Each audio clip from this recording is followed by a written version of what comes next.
장단 맞추기는 떡 매치기와 같다. 앞에서 상대방이 이야기를 다 끝낼 때까지 말을 자르지 말고 기다리는 게 중요하다고 말씀드렸죠. 그런데 이때 그냥 무조건 잠자코 있으라는 건 아닙니다. 상대의 말에 맞장구를 치면서 계속 이야기할 수 있도록 유도하는 게 좋습니다. 상대방이 대화 도중에 잠시 숨을 고를 때 적절한 타이밍에 맞춰 추임새를 넣으세요. 떡매치기를 하는 두 사람이 되었다고 상상하면 이해하기 쉬울 겁니다. 맞장구는 떡매치기와 비슷합니다. 떡매치기에서 장단에 맞추어 떡매를 내려치는 이유는 전체적으로 균일하게 떡을 치고 절구에 떡이 달라붙지 않게 하는 데 있습니다. 대화에서도 맞장구를 잘 치면 상대방의 이야기를 단편적이 아니라 전체적으로 깊이 파고들면서 들어줄 수 있습니다. 또한 대화가 중간에 멈추지 않고 계속해서 이어지게 하는 효과가 있습니다. 이것이 바로 맞장구의 순기능입니다. 맞장구는 떡매치기에서 떡을 살짝 뒤집는 일이기 때문에 짧은 말로도 충분합니다. 장황하게 긴 말을 해서는 안 됩니다. 떡매를 치는 사람으로 비유하자면 그러다가 떡매로 손을 두들겨 맞을 수도 있습니다. 그러므로 상대방에게 뭔가 유익한 말을 전달해야 한다는 쓸데없는 생각은 버리고 짧고 간결하게 맞장구만 친다고 생각해 보세요. 그렇게만 해도 괜찮은 관계를 만들기에는 충분합니다. 맞장구의 기본적인 표현에는 5가지가 있습니다. 아, 그렇구나. 좀 더 자세히 말해봐. 또 다른 건? 아, 그런 거야? 그래서?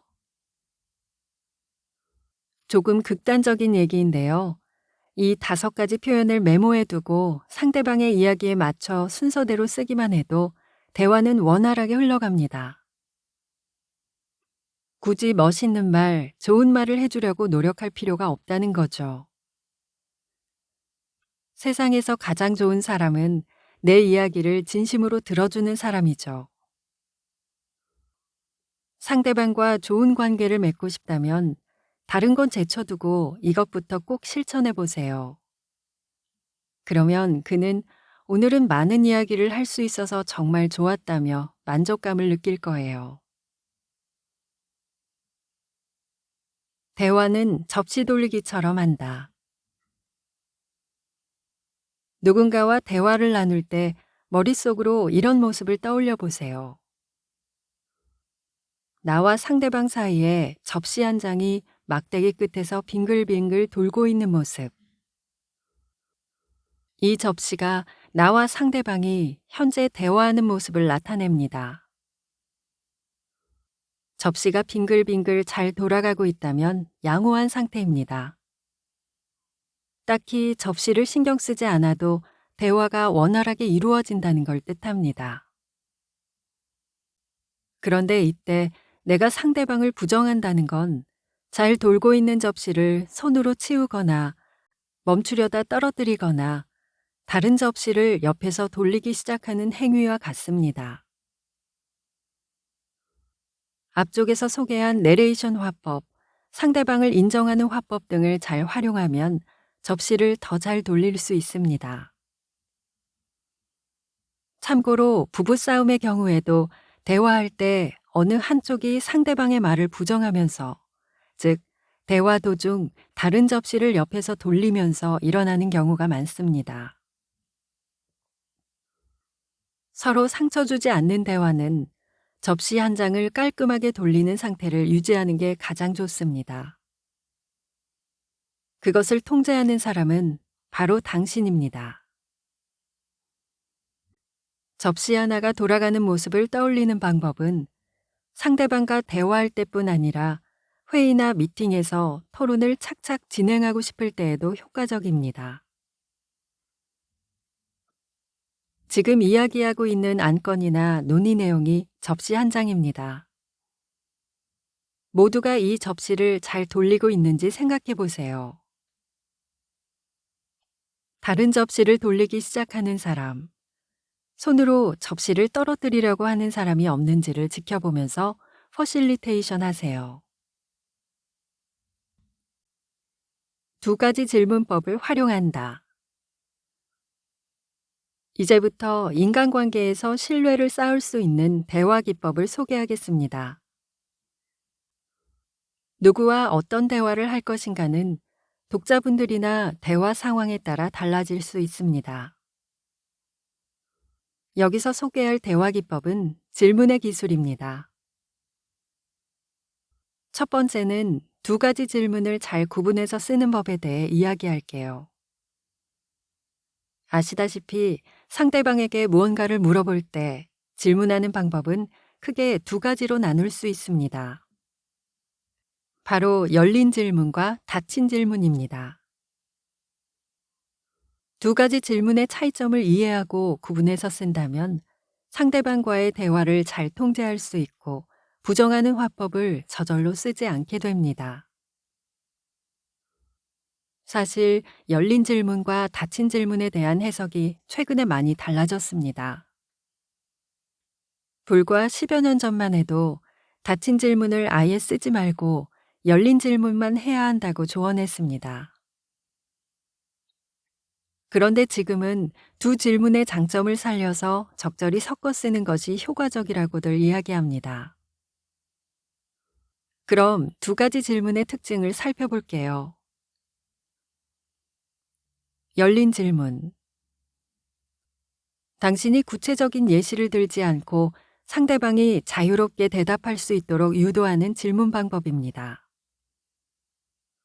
말하는 시간은 당신에 비해 상대방이 길다는 것이 특징이죠. 대답하는 사람의 자유도는 높아지지만 정신적 부담은 커집니다. 물론 정신적 부담이 커진 만큼 자립심과 창의성은 향상되기 쉽습니다. 닫힌 질문. 당신이 구체적으로 질문하고 상대방이 네, 아니요로 대답할 수 있는 질문 방법입니다. 말하는 시간은 당신이 길고 상대방이 짧다는 것이 특징이죠. 상대방은 네, 아니요 중 하나만 선택하게 됩니다. 따라서 심리적 안정감을 조성하는 데 탁월한 효과가 있습니다. 다만 상대방의 자율성이나 창의성은 생기기 어렵습니다. 이처럼 두 종류의 질문에는 정반대의 장단점이 있습니다. 오픈에서 클로즈로 이동하는 화법. 이제 두 가지 질문을 효과적으로 쓰는 방법을 알려드릴게요. 먼저 열린 질문으로 물어보고 같은 내용을 닫힌 질문으로 다시 한번 물어봅니다.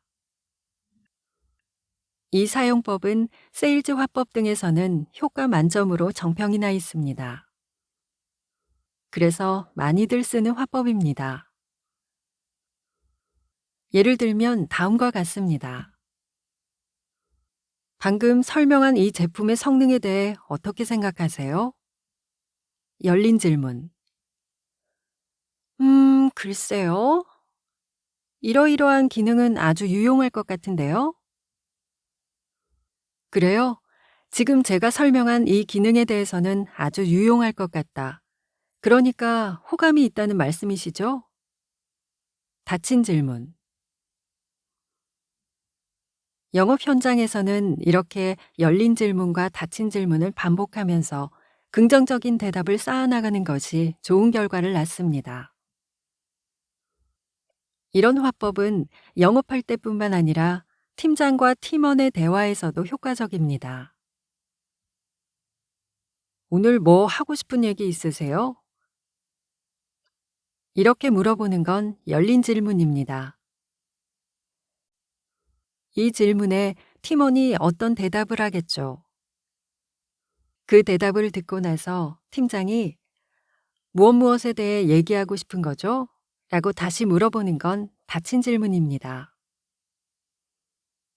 아, 나 지금 상대방한테 열린 질문을 했네. 방금 닫힌 질문을 했네. 이렇게 내가 한 말이 어떤 종류의 질문인지를 생각하면서 말하면 대화의 방향은 관리하기 쉬워집니다. 또 한 가지 예를 들어 볼게요. 회사에서 누군가 업무상 실수를 했을 때입니다. 실수해도 괜찮다고 생각하는 거야? 이것은 사실상 닫힌 질문입니다. 이 말을 들은 사람은 아무리 생각해도 뭐라고 답변해야 할지 선택지가 없습니다. 이럴 땐 이렇게 열린 질문으로 바꿔서 물어보면 어떨까요? 이 건에서 실수했네. 무슨 일이 있었어요? 이렇게 물어보면 상대방에게는 변명할 여지가 생깁니다. 저는 기업 대상의 코칭을 많이 하면서 팀장과 팀원 간에 발생하는 모든 문제가 결국에는 커뮤니케이션에서 비롯된다는 걸 자주 느낍니다. 이렇게 팀장이 열린 질문을 하게 되면 팀원은 솔직하게 무슨 일이 있었는지 털어놓을 수 있게 됩니다. 그러면 양쪽이 중요한 정보를 공유할 수 있게 되고 서로 오해하는 일이 줄어드는 거죠. 팀장님, 사실 그 고객 말인데요. 악질 중에 악질이에요. 이번 건도 저희가 실수한 거 아니에요. 계속 이런 식이면 이번 거래를 마지막으로 관계를 끝내려고요. 만약 당신이 상대방과 신뢰관계를 만들어 나가고 싶다면 일방적으로 몰아붙이지 마세요. 그보다는 일부러 빠져나갈 구멍을 주거나 속사정을 털어놓도록 기회를 주는 것이 좋습니다. 이렇게 물어보는 방법도 있습니다. 이번 실수를 교훈 삼아 다음번에 잘하면 되죠. 그러려면 어떻게 해야 할까요? 제가 어떻게 도와드리면 될까요? 이것이 미래지향적으로 상대방에게 개선책을 찾아볼 수 있게끔 유도하는 열린 질문입니다. 이런 질문을 한 다음에 같이 해결책을 생각해 봅시다. 혹시 내가 도울 일이 있으면 언제든 말씀하세요 라고 말하면 상대방과의 관계는 더욱더 돈독해집니다.